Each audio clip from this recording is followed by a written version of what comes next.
And we're back to learn CapCut in the year day 65. Let me show you how you can create logo overlays where the background image is not black and white. First up, you stack these and then make sure that the top one, the logo video or the logo image, is selected. Usually it's at the bottom right. And I've already shown you in an earlier video, you can use the blending modes to filter out white and black. But here the background color is green and we don't have a specific blending mode for that.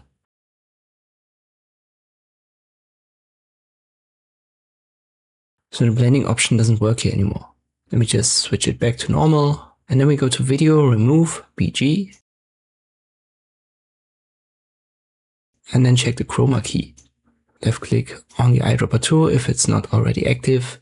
And then you can sample color. In this case, the background color. You could also sample the logo color. You can see that here with a left click.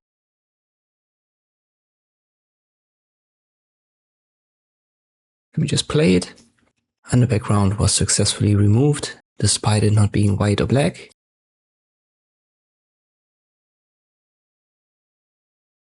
It's a little bit of a halo though, so let me reselect it. Under chroma key, you can adjust the intensity.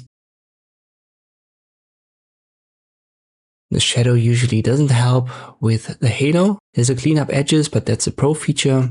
Try to feather out the edges. That helps in some cases. And this is as best as you can do it in CapCut. Hope this video was helpful, thank you for watching and I'll see you next time.